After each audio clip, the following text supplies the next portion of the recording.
The bell above the door at Morrison's Bistro jingled like a promise on a crisp autumn evening, and Claire Winters, 29, apron slightly flour-dusted, dreams tucked away like forgotten sketches, paused mid-wipe of the counter.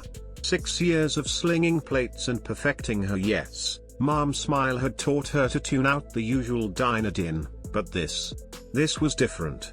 A burst of pure, unfiltered laughter sliced through the clatter of silverware and low hum of conversation. It was the kind of giggle that could melt the frost off a window pane, and Claire's head snapped up like she'd been caught daydreaming. There, in the corner booth, sat a tiny whirlwind in a pink dress that screamed princess on a mission.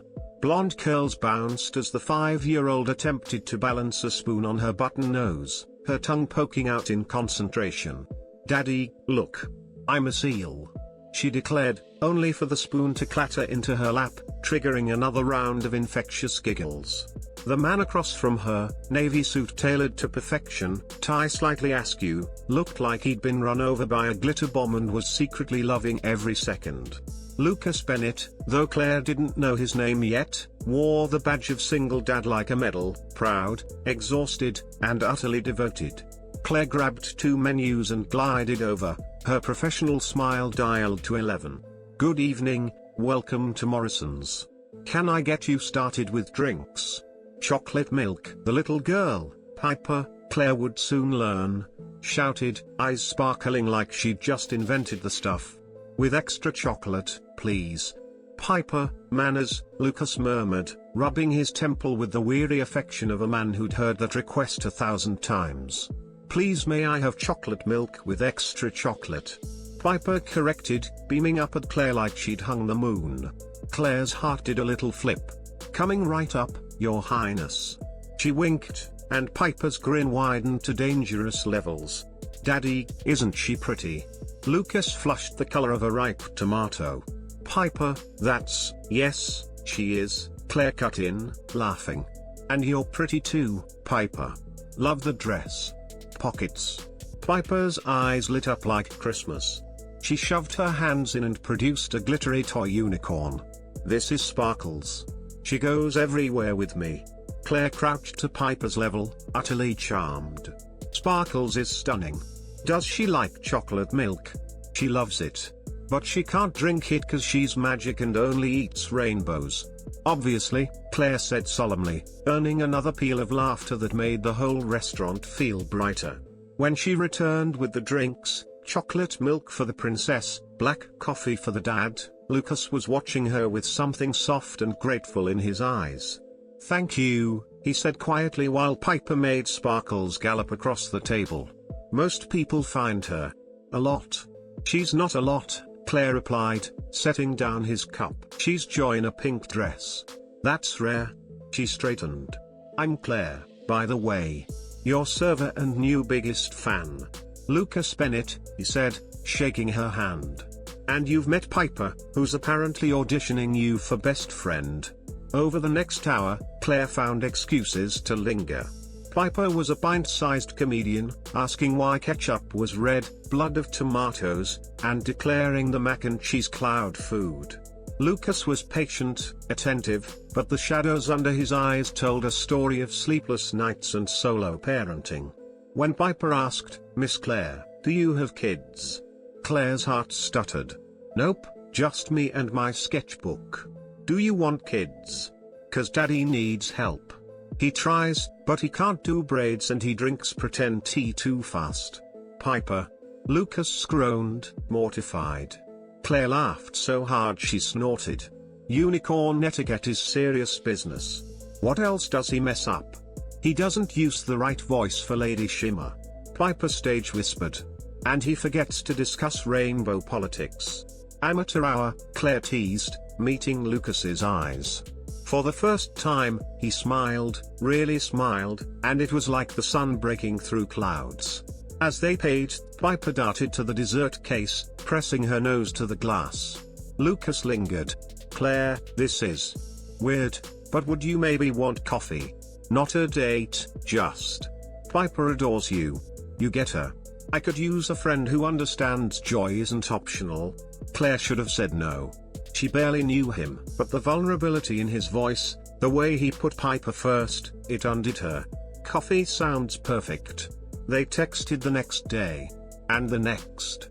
Coffee turned into park picnics, Piper between them, chattering about unicorn diplomacy while Lucas watched Claire like she was magic. One afternoon, over juice boxes and crayons, he confessed, her mom left 2 years ago. Said motherhood wasn't her thing. Needed to find herself. She sends cards, but Piper asks why other kids have moms at school stuff. I'm drowning, Claire. You're her hero, Claire said fiercely. She's happy, confident, kind. That's not accidental. Weeks blurred into months. Claire taught Piper braids using sparkles as a model. She hosted tea parties where Lucas learned to sip slowly and discuss important unicorn business. One night, after tucking Piper in, Lucas found Claire on the couch, sketchbook open to a drawing of Piper balancing that spoon. You're incredible with her, he said, voice rough. Claire, I need to ask something insane. Piper's school has a Mother's Day thing. She's heartbroken she can't bring a mom. Would you pretend? Just for one day. Claire's heart cracked. She looked at the photo on the mantel, Piper's gap-toothed grin, and felt something settle. For Piper. Absolutely. The day was chaos and magic. Clara arrived in a sundress, nervous, but Piper's face when she spotted her. Pure sunshine. That's my mom. Piper announced to her class, dragging Claire to the craft table. They glued macaroni necklaces while other moms chatted. Piper's presentation, crayon drawing of Claire with yellow hair and the words "My mom understands unicorns" made Claire cry into her cookie. At the end, Piper hugged her tight. I wish you were really my mom. Not pretend. Claire's voice broke. Me too, baby. That night, on Lucas's porch, stars winking above, Claire took the leap. What if it doesn't have to be pretend? I love Piper. I love you. This stopped being make-believe weeks ago. I'm already her mom in every way that counts. Lucas stared, hope dawning. Claire, I'm a mess. Single dad, CEO, can't braid worth a damn. I choose the mess. I choose you both. He kissed her then, soft and desperate, like she was oxygen. I've loved you since you crouched to admire sparkles and saw my daughter, really saw her. They told Piper over pancakes. Her shriek rattled windows. You're my real mom now. Forever. Forever, Claire promised, tears streaming as Piper tackled them both. 6 months later, the wedding was small, perfect, held in Lucas's backyard under fairy lights. Piper, flower girl in a pocketed dress, clutched sparkles and declared during vows, I object to anyone saying Claire's not my real mom. She is. Laughter and tears flowed freely. Lucas's vows broke everyone. I asked Claire to pretend for one day because I couldn't bear Piper's hurt. But she'd already been her mother in her heart. She loved us when we were still figuring out family. She turned pretend into forever. Claire's were simpler. I was a waitress who'd lost her spark. Then a little girl balanced a spoon on her nose and asked me to understand unicorns. Her dad asked me to pretend to be her mom for a day. My heart said yes to forever. You gave me joy, purpose, family. I choose you every day. Years later, Piper, now 10, still pocket obsessed, would tell friends her mom was an artist who married her dad after a dynamite cute involving chocolate milk and unicorn etiquette.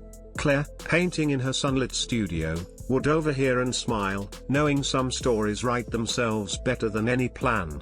Because family isn't always blood.